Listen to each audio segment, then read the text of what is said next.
Welcome back to another episode of Spectating Silver, where we dive into the wild and unpredictable world of low elo Valorant. Today's gameplay comes from Twitch streamer The Nazi, a Silver 1 Gecko who says he's stuck in elo hell. But is it really elo hell, or just a bad day at the office? Let's find out. Hey, how are my buddies? No, not y'all. I'm talking to these little guys, but yeah, what's up? Now right away, we see a classic Silver issue. No pre-round comms. I get it, maybe you're shy. Or maybe your mic's from 2008 and it makes you sound like Optimus Prime. But seriously, just a little planning goes a long way. The team jumps into action with no plan. The Gecko hangs back to watch flank. Smart move. But as an initiator, you'd usually want to push with your team and ask someone else to hold flank. Now that being said, they get a clean kill with good crosshair placement, so we'll give them credit for starting strong. So our guy claims he's constantly put into games with Smurfs and gold players. And he showed me his recent games privately, and they checked out. There are way too many golds in his lobbies for someone who has never been in gold. Honestly, some of these players feel like they'd be more comfortable in iron, but hey, that's the beauty of low elo. The lobbies are hit or miss. So the first takeaway, don't give up on the grind. Yes, you'll run into unfair matchups, but focus on improving and only worry about what you can control. In round 2, Gecko does something I love to see in lower ranks, playing off teammates' utility. They follow Sky's blind, rotate to A. Solid teamwork so far. But then, disaster. Gecko tries to plant an A short without clearing showers and gets taken out by Clove, who was lurking there the whole time. Here's where things went wrong. Clove was already on the map in showers, but Gecko didn't check the minimap or catch the call out from their teammate. 12 showers. These small mistakes add up fast, and in this case, it cost them their life. Always check your corners, even if your team calls an area clear, and don't tune out your teammates' comms. It can save your life in situations like this. Now, it's round 3 and we start with a strong push through A short. Gecko shows great crosshair placement, keeping it head level as they move up and take the peek on heaven. They connect a few solid shots. Now, after a little bit of an exchange here, he's going to make a good play and throw Mosh to prevent him from re-peeking. This buys enough time to teleport over to B short. Now, that's a good decision to shake things up, but here's where things go south. As Gecko pushes into hookah, they don't check their corners, and they have utility at the moment. He has Dizzy and Wingman and could have helped clear the space, but instead, they walk right into Clove, who's lurking on B site. Now this brings us to our second takeaway. Check your corners. Seriously, I cannot stress this enough. Corners are Silver players' worst nightmare because they're often forgotten. Taking an extra second to clear angles or using utility can be the difference between winning or spectating. Luckily, the team still secures the round, but this death could have been avoided with just a little more awareness and preparation. Remember, in low elo, utility isn't just for big plays. It's your best friend for clearing dangerous spots. Heading into round 4, Gecko makes a smart play after spotting Arena teleport. Instead of staying on site, they decide to follow suit, flanking to the other side and scoring a solid Odin kill on Clove. Nice work there, good awareness, and quick reactions. Now after the kill, Gecko rotates back through A short, and I like what I see here. They check high for Cypher cameras as they reposition, showing good game sense. Meanwhile, Clove takes out 2 of the 3 remaining enemies, leaving the round heavily in Gecko's favor. With just 1 enemy left, Gecko repositions to Cubby to watch the spike, playing the time perfectly. This is a great example of how to play the objective instead of chasing unnecessary kills. Letting the clock do the work secures the round win and keeps your team in control of the match. Round 5 starts with Gecko actually making a pre-round plan. Progress. Sky even agrees. We're rushing this? Bet. As the round starts, Clove rushes mid and gets obliterated. Gecko abandons the plan to investigate, and by the time they regroup, the team has been pushed off of the site, and they lose the round.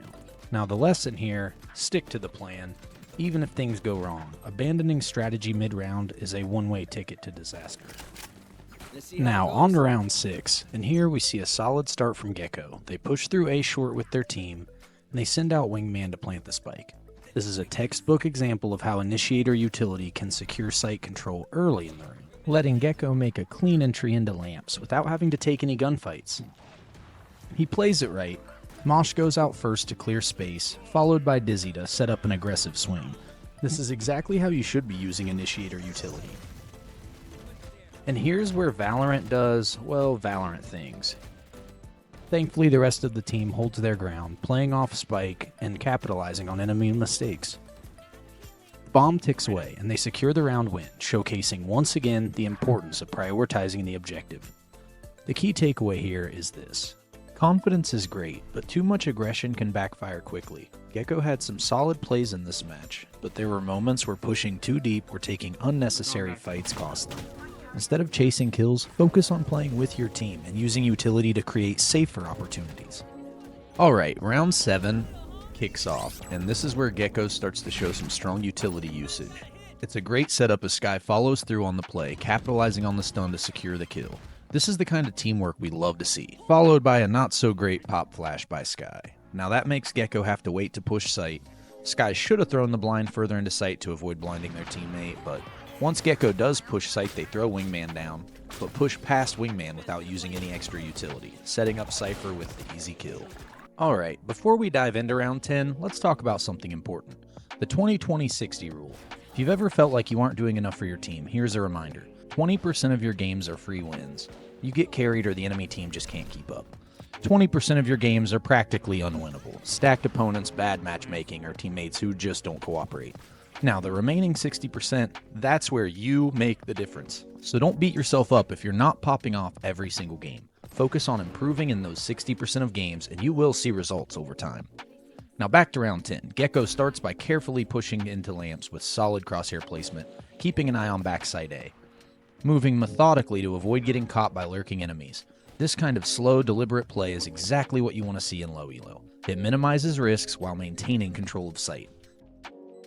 After clearing lamps, Gecko rotates back towards spawn side and catches an enemy off guard with a clean headshot. This kind of repositioning is so valuable because it keeps the enemy guessing and allows Gecko to maintain map pressure. And that right there is a textbook example of playing off the bomb. Gecko doesn't chase after Cypher or overextend, he lets the clock do the work. By holding a smart position and forcing Cypher to make the first move, Gecko secures the win without taking unnecessary risks. Round 11 kicks off with a solid play from Gecko. He pushes B short and throws Dizzy to clear the path ahead. Smart utility usage to start things off. While retrieving Dizzy, Gecko hears footsteps from behind and realizes an enemy is trying to flank. Now instead of panicking or rushing the play, Gecko waits patiently, and it pays off. He picks off Clove with a headshot as they try to rotate through B long. This is why it's crucial to have at least one teammate keeping an eye on flank. Catching these kinds of rotations can save your team from being sandwiched. This patience pays off as he gets the final kill on Tejo, locking in another round for the team. Great job, Gecko. This round showed the value of awareness and patience by staying calm, using utility wisely, and waiting for the right opportunities. Round 13 starts off with Gecko spending more time than I'd like in spawn. Whether he's figuring out his plan or just zoning out, it's not ideal. Now that said, as soon as he sees pressure building on A site, he jumps into action. He throws Dizzy over Generator before pushing through lamps, and with good crosshair placement and a solid peek, secures the kill on Reyna. Gecko stays patient and holds his angles, and with good crosshair placement, gets a headshot on Cypher to finish the round. We've reached match point at 12-2. Gecko lingers in spawn again, which is becoming a habit, but eventually he rotates to B side. Let's be honest, this is firmly in the 20% unwinnable category for the opposing team. With such a massive lead, it's all about staying focused and closing things out cleanly. Gecko realizes the action is actually on A site. As soon as he gets to A, Gecko makes a strong play by throwing a well-placed Dizzy over Generator, giving him and his team the intel they need to push safely. Then, instead of backing off after being hit by Tejo's utility, Gecko makes the bold decision to push through it. He keeps his composure and lands the final kill of the game on Tejo, securing the win in dominant fashion. At 13-2, this game was a one-sided affair, but Gecko's smart utility use and aggressive confidence in the final round wrapped things up perfectly. A solid finish to a great performance. If there's one final takeaway from this game, it's this. Focus on the things you can control. Whether it's checking your corners, using your utility smartly, or playing off the bomb. These small decisions can make the difference between a win and a loss. Gecko's gameplay in this match showed us that while not every choice was perfect, staying calm, playing with intention, and working with your team can lead to success, even in games where the matchmaking isn't balanced. Thanks for tuning in to this episode of Spectating Silver. Gecko had some great plays in this match, and it was a strong reminder of how the little things like utility usage, map awareness, and patience can have a big impact. If you're looking for people to team up with, don't forget to check out our Discord link in the description. Whether you need a fifth for comp or just want to chat with others in the Valorant community, we'd love to have you join us. As always, like, subscribe, and drop a comment below if you want to see more of these breakdowns. This is Fizz. GG, and good luck out there.